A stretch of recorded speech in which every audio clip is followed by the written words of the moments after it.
অনুভৱ প্ৰতিক্ৰিয়া বহুতেই থাকে জীৱনত।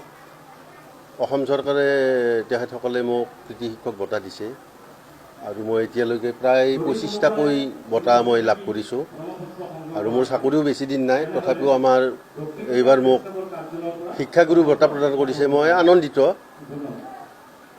আৰু এই বঁটাটো মই পাই আনন্দিত অকল মই নহয়, আমাৰ এই অঞ্চলৰ ৰাইজ, আমাৰ বিদ্যালয়ৰ শিক্ষক শিক্ষয়িত্ৰীসকল, আমাৰ বিদ্যালয়ৰ ছাত্ৰ ছাত্ৰীসকল, মোক সততে মোৰ লগত থকা মোৰ বন্ধুসকল, ৰাইজ, আমাৰ বিদ্যালয় পৰিচালনা সমিতি, মই আটাইকে ধন্যবাদ দিম। আৰু তেখেতসকলৰ অনুগ্ৰহতে মই নিশ্চয় বঁটাটো লাভ কৰিব পাৰিছোঁ। কাৰণ এইটো এনে এটা এনেকুৱা বস্তু নহয়, ই এটা ধাৰাবাহিকভাৱে মই যি পাই আছোঁ, এইটো এটা মোৰ কাৰণে গৌৰৱ আৰু বিদ্যালয়ৰ গৌৰৱ, ৰাইজৰ গৌৰৱ। আমাৰ ৰাইজেও ক'ব পাৰে যে আমাৰ বিদ্যালয়ৰ অধ্যক্ষই বিক্ৰমে বা ধাৰাবাহিকভাৱে A+ পাই আছে, 100% ৰিজাল্ট কৰি আছে বা বঁটা দি অসম চৰকাৰৰ পৰা পাই আছে। এইটো ৰাইজৰো গৌৰৱ। আৰু মোৰ লগত মোৰ সততে মই অকলে নহয়, মোৰ নিম্ন শাখাৰ প্ৰধান শিক্ষক, তেওঁ এজন ভাল শিক্ষক অসমৰ ভিতৰতে, তেওঁ সুক্ৰাম কলিতা মোৰ ওচৰত আছে। আমাৰ অসম চৰকাৰৰ কৃতি শিক্ষক আমাৰ নগেন হালৈ, বাৰাঙাটি বুনিয়াদী, তেওঁ আছে। আমাৰ সমাজকৰ্মী মণিৰ আলী মোৰ ওচৰত আছে। মোৰ বন্ধুসকল আছে শিক্ষক, আমাৰ ৰেল বিভাগত অভিযন্তা এগৰাকী মোৰ ওচৰতে বহি আছে। তেখেতসকলৰো অনুগ্ৰহ এই বিষয়ত আছে। মই সেইখিনিয়ে মই ক'ম, আটাইকে ধন্যবাদ দিম। আৰু এই মুহূৰ্তত আপোনালোকে মোক আহি দেখা দিয়াৰ বাবে বিশেষ ধন্যবাদ আপোনালোকক মই দিম। পৰৱৰ্তী সময়ত স্কুল ছাত্ৰ ছাত্ৰীক আগুৱাই নিয়াৰ ক্ষেত্ৰত বা বিদ্যালয়খনৰ উন্নয়নৰ ক্ষেত্ৰত আপোনাৰ কেনেধৰণৰ পৰিকল্পনা আছে? আপোনাৰ যিখিনি কাৰ্যক্ৰম আছে, আপোনাৰ যিখিনি কাৰ্যকাল আছে ৰঙিয়া সমষ্টিৰ ভিতৰত বা অসমৰ ভিতৰত বিদ্যালয়খনক আগুৱাই কৰাৰ ক্ষেত্ৰত আপোনাৰ কেনেধৰণৰ পৰিকল্পনা? সেইটো মই ৰাখিছোঁ। সেইটো মোৰ বিদ্যালয়ৰ কিছুমান শ্ৰেণী বিভাগ আছে, সেইমতে মই আগুৱাই লৈ যাওঁ। মই বিদ্যালয় আজি নহয়, 100% ৰিজাল্ট কৰে, 4বাৰকৈ ধাৰাবাহিকভাৱে A+ পাই আছে। আমাৰ যিটো গুৰি, আমাৰ LP ছেকশ্যনটো আমাৰ লগত আছে। আমাৰ প্ৰধান শিক্ষকগৰাকী আছে, তেওঁৰ সুন্দৰ ভূমিকাৰ কাৰণে, তেওঁৰ কাৰণে যিটো ফ্ল' এইটো হাইস্কুললৈ আহিছে আৰু হাইস্কুলে সেই হিচাপে এটা পাৰদৰ্শিতা প্ৰদৰ্শন কৰিব পাৰিছে। এইটো আমি যোৱা বছৰ A পাইছিলোঁ, কিন্তু ধাৰাবাহিকভাৱে আমি 4বাৰ A+ পাইছিলোঁ। যোৱা বছৰ এইটো কি কাৰণে পালোঁ আমিও ধৰিব পৰা নাই। আমি আচৰিত, আমি A+ৰে যোগ্য আছিলোঁ। যিয়ে নহওক, চৰকাৰৰ নিয়ম অনুসৰি যি কৰিছে, তথাপিও আমি ভাল বুলি ভাবিছোঁ।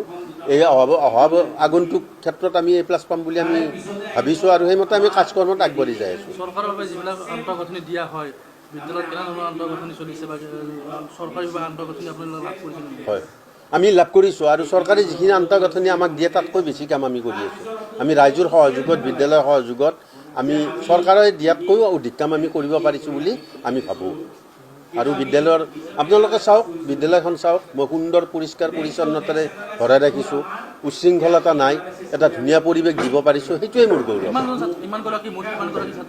মোৰ বিদ্যালয়ত 600গৰাকী ছাত্ৰ ছাত্ৰী আছে, 40গৰাকী শিক্ষক আছে। নিয়মীয়া শিক্ষক 3গৰাকী বাদ দিলে বাকী গোটেই নিয়মীয়া শিক্ষক। 3গৰাকী আমাৰ কণ্টেক্সুৱেল আছে আৰু ডক্টৰেট ডিগ্ৰী শিক্ষকো আছে। বহুত ডাঙৰ অনুষ্ঠান এইটো আৰু তেওঁলোকক কণ্ট্ৰল কৰি আছোঁ, কৰিব পৰাটোও মই গৌৰৱ বুলি ভাবোঁ।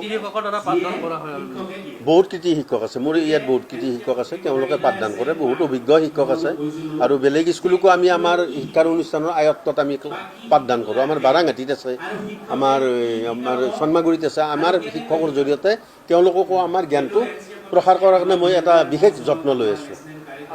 দক্ষিণ ৰঙিয়া প্ৰেছ ক্লাবৰ উদ্যোগত ৰামপ্ৰসাদ শৈক্ষিক বঁটা সফুৰা বৃত্তি প্ৰদান আৰু তৰুণ চন্দ্ৰ হীৰাৰ স্মাৰক বক্তৃতা অনুষ্ঠানৰ সভাপতি প্ৰমুখে সমূহ উদ্যোক্তালৈ মোৰ আন্তৰিক শ্ৰদ্ধা আৰু হিয়া ভৰা শুভেচ্ছা জ্ঞাপন কৰিছোঁ। মই এই দক্ষিণ ৰঙিয়া প্ৰেছ ক্লাবৰ উদ্যোগত শৈক্ষিক বঁটা পাবলৈ সক্ষম হৈছোঁ, তাত মই নথৈ আনন্দিত হৈছোঁ। গতিকে আপোনালোকৰ সহযোগ কামনা কৰি মই আজি এই বঁটা পাই নথৈ আনন্দিত হৈছোঁ। আগলৈ আকৌ নতুন ভাল বঁটা পাম বুলি আশা কৰিছোঁ আৰু মই ল'ৰা ছোৱালীক শিক্ষা দি কি লাভ কৰিছোঁ নাজানো, কিন্তু এতিয়া বৰ্তমান ভালে দি আছোঁ। কিন্তু আগলৈ আৰু ভৱিষ্যত মই দুগুণ উৎসাহেৰে ভৱিষ্যত উন্নতি পথত আগবাঢ়িম বুলি বা তেওঁলোকক সহযোগিতা কৰিম বুলি বা ভালদৰে শিক্ষাদান কৰিম বুলি কেতিয়াৰ পৰা শিক্ষকতা কৰি আছে? মই 93ৰ পৰা শিক্ষকতা কৰিছোঁ। এইখন বিদ্যালয়তে আগতে শংকৰদেৱ কৰ্ম যোগদান কৰিছিল? মই বৰ্তমান 252 নম্বৰ হালিকুছি প্ৰাথমিক বিদ্যালয়ত ভৰ্তি হৈছিলোঁ 93 2022 জুন তাৰিখে 93 চনত আৰু 2000 জানুৱাৰীত 65 নম্বৰ যুৱক প্ৰাথমিক বিদ্যালয়ত মই কাম কৰিছোঁ ট্ৰেন্সফাৰ হৈ আহি। তাৰপিছত 2006 চনত মই 19 নম্বৰ যুৱক প্ৰাথমিক বিদ্যালয়ত প্ৰধান শিক্ষয়িত্ৰী হিচাপে বৰ্তমানলৈ কাম কৰি আছোঁ। মোৰ সঁচাকৈ ভাল লাগিছে আৰু এই বঁটা যে পাম মই ভগৱান বুলি ভাবিছোঁ আৰু ভাবও নাছিলোঁ, গতিকে মই সঁচাকৈ সুখী হৈছোঁ। আৰু আপোনালোকক মোৰ নাম শ্ৰীমতী পদুমী বৰ্তা, মই 19 নম্বৰ যুৱক প্ৰাথমিক বিদ্যালয়ত প্ৰধান শিক্ষয়িত্ৰী হিচাপে কাম কৰি আছোঁ।